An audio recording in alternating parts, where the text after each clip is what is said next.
നിങ്ങളുടെ favourite shows ഇനി ഒരിക്കലും മിസ്സാവില്ല. ഇപ്പോൾ C5 കാണും നിങ്ങളുടെ ഫേവറേറ്റ് ഷോ തികച്ചും സൗജന്യമായി. എന്താ സംഭവം? അച്ഛാ, ഈ മുറിയിൽ നന്ദിനി അല്ലാതെ വേറെ ആരോ കേറി പോകുന്നത് കണ്ടു. ആരാ കണ്ടത്? നീ കണ്ടോ? കണ്ടത് ഞാനല്ല, കണ്ടത് മാലതിയാ. പക്ഷെ ഇവിടെ ഒരു തട്ടുമുട്ടും കേട്ടാ ഞാൻ ഉണർന്നത്. ഞാൻ കണ്ടത് തന്നെയാ. ഈ നന്ദിനെ വിളിച്ചിട്ട് വാതിൽ തുറക്കാത്തത് എന്താ? നന്ദിനി, നന്ദിനി, നന്ദിനി, വാതിൽ തുറക്ക്. എന്താ എന്താ എല്ലാവരും കൂടെ ഇവിടെ?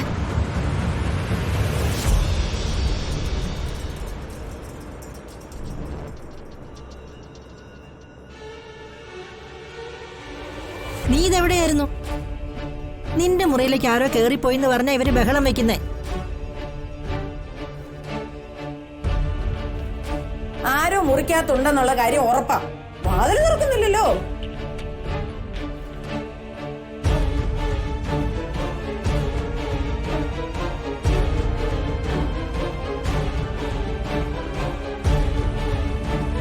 മീനാക്ഷി, വാതില് തുറന്നേ. മീനാക്ഷി,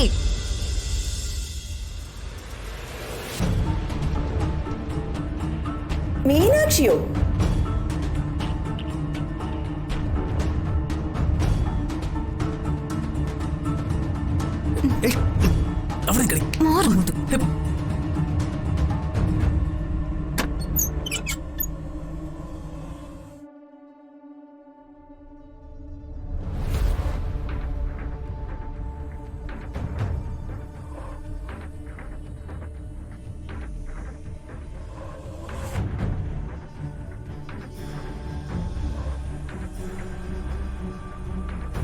നീ എങ്ങനെ ഇതിനകത്ത് വന്ന് കേറി?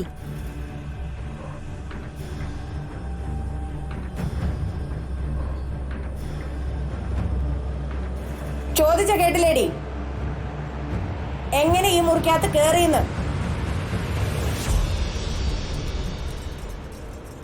നിനക്ക് നാവില്ലേടി? എന്തിനാ നീ ഇതിനകത്ത് കേറിയെന്ന്? അതെ, ഞാൻ പറയാം. ഇവളവിടെ ഒറ്റയ്ക്കിരുന്ന് സാരികൾ പെയിന്റ് ചെയ്യായിരുന്നു. സാരികൾ പെയിന്റ് ചെയ്യേ ഇവളോ? അത് അവൾക്ക് ടോയ്ലറ്റിൽ പോണെന്ന് പറഞ്ഞപ്പോ ഞാനാ എന്റെ മുറിയിലേക്ക് ഇവളെ പറഞ്ഞു വിട്ടത്. നീ എന്തിനാ ഇവളെ നമ്മുടെ വീട്ടിലേക്ക് കയറ്റിയത്? ഇവളെ ഇതിന്റെ അകത്തേക്ക് കേറ്റരുതെന്നല്ലേ അമ്മയുടെ ഓർഡർ? പൂജ നടത്തുമ്പോ കയറ്റരുതെന്നല്ലേ അമ്മ പറഞ്ഞോളൂ. അതവൾക്ക് പുലയുള്ളതുകൊണ്ടല്ലേ. ഇവളെ ആ ഔട്ട് ഹൗസിലേക്ക് പറഞ്ഞു വിട്ടാൽ എന്താ? ഇവിടേക്ക് തന്നെ കയറ്റി വിടണമെന്ന് എന്താ ഇത്ര നിർബന്ധം? അതെ, അതെന്നെയാ ഞാനും ചോദിക്കുന്നേ. പെട്ടെന്ന് നന്ദിനി അവളെ ഇങ്ങോട്ട് പറഞ്ഞു വിട്ടു. അതിനെന്താ കുഴപ്പം? മനുഷ്യന്റെ ഉറക്കം കളഞ്ഞില്ലേ? ഇനിയിപ്പോ ഒന്ന് ഉറങ്ങി കിട്ടണമെങ്കിൽ പെടാപ്പാട് പെടണം. സന്മനസ്സുള്ളവർക്ക് സമാധാനമുണ്ട്, സമാധാനമുള്ളവർക്ക് ഉറക്കമുണ്ട്. നന്ദിനി, നീ അവളെ വിളിച്ച് ഔട്ട് ഹൗസിലേക്ക് ആക്ക. വാ, വരാൻ.